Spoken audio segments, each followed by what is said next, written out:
Other class, this is Faisal coming at you here on May the 7th with your class of the day. So today in grade 12 university, we are going to be talking about reading reflections.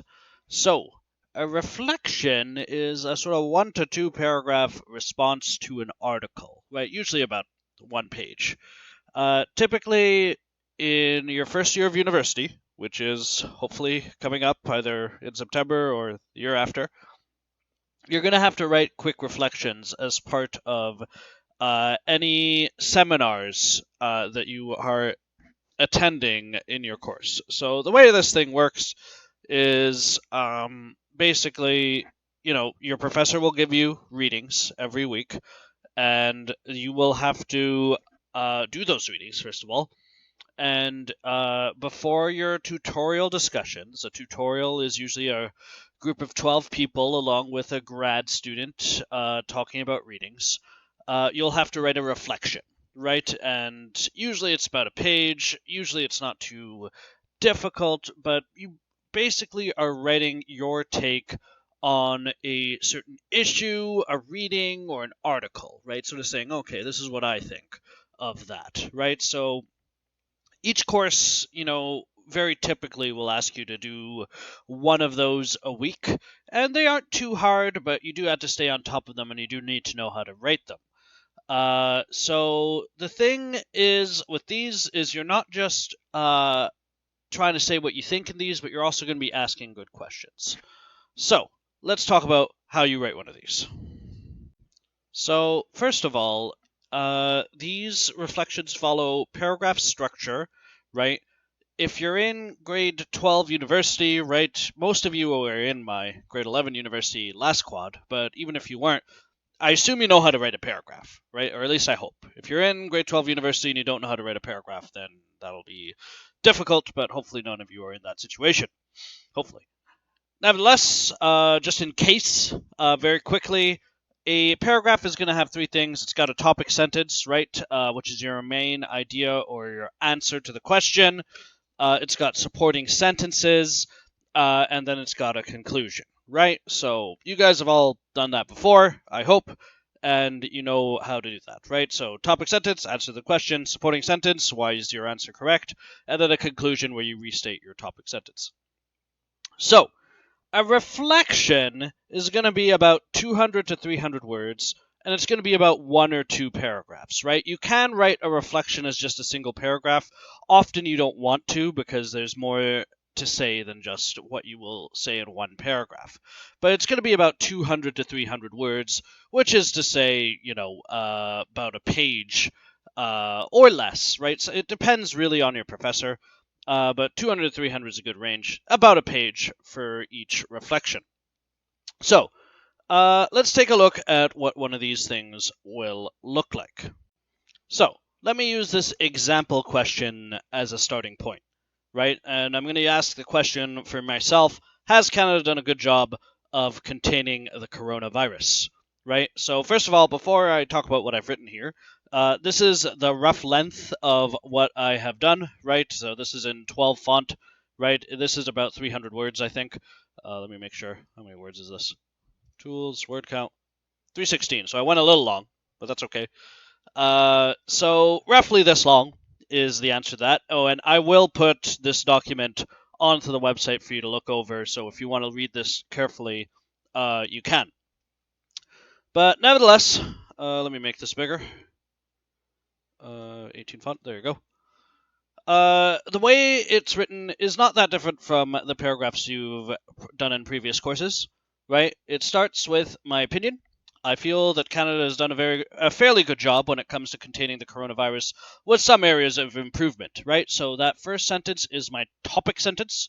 It gives my position very clearly, right? You always want to start with a topic sentence, just like you do in paragraphs. And then after that, I go through my evidence, right? We shut down the country in March after seeing a large spike of cases and have generally done a good job of social distancing over the last 2 months. In British Columbia, they recorded only 8 cases on Tuesday, while in Ontario, we have slowed the spread of the virus to the point where we are only seeing a 3% growth in cases every day. We are also taking the lead worldwide in clinical trials with certain procedures of clinical trials of certain procedures, with Canada undertaking the world's largest trial of plasma antibodies with blood from patients who have recovered, being used to treat patients that are still fighting the virus. Certainly, Canada can at least say that we have done a much better job of containing this virus than the country south of the border.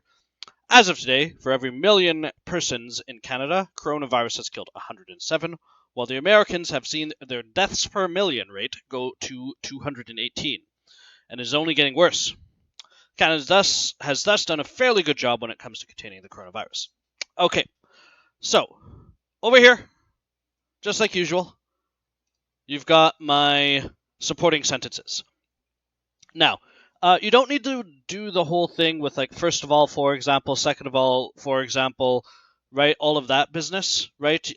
This is a reflection. You don't have to use specific transition words, but you do want to make it flow, right? And you want to make it your own.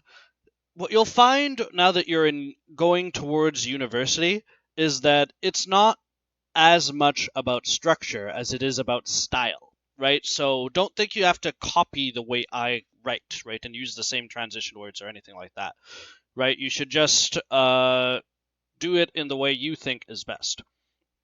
But nevertheless, what you see me doing in this supporting paragraph here, or supporting sentences, is you see me just bringing out whatever facts I need, right? 8 new cases in British Columbia, 3% growth worldwide, all of that sort of thing. That's what I'm doing in order to prove my point. Now, generally, and you might don't don't get mad at me if a professor tells you something different in September, but generally speaking, a reflection has less emphasis on citation, right? I had plenty of reflections that I wrote in university where I never had to cite.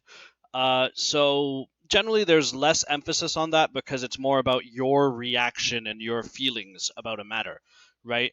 That being said, we will learn a little bit more about citation later on, right? I usually leave that for the second week of the course. So if you know how to cite already, by all means, go ahead and cite, but you don't have to in this case. Anyway, I use my facts and I finish over here with a concluding sentence. But I then go on, right? I also say, however, while our health system has been strong, we clearly have failed in one regard, long-term care, right? So this is a second topic sentence, and it's building on what I've already said, right? Remember, in my first topic sentence, I said with some areas of improvement. So now I'm going to talk about areas of improvement in my second paragraph, right? So that's why it's good to put it all into 2 paragraphs when you're writing these kinds of things. At least 2, that is. You can do 3 if you want to. Don't do 5, or else that's too many. But if you have 2 different paragraphs, you can sort of chunk things better rather than putting all of the information into 1 paragraph. So it's a little easier that way. So let's see. As of this writing, nearly 80% of Canada's deaths have come from long-term care facilities, where elderly Canadians across the country have found themselves exposed to the virus with a nursing staff that did not have adequate equipment. If our long-term care facilities had been as prepared and as well-equipped as our hospitals, then many of those deaths could have been prevented. Canada has a whole host of different organizations running these facilities, many of which are privately owned.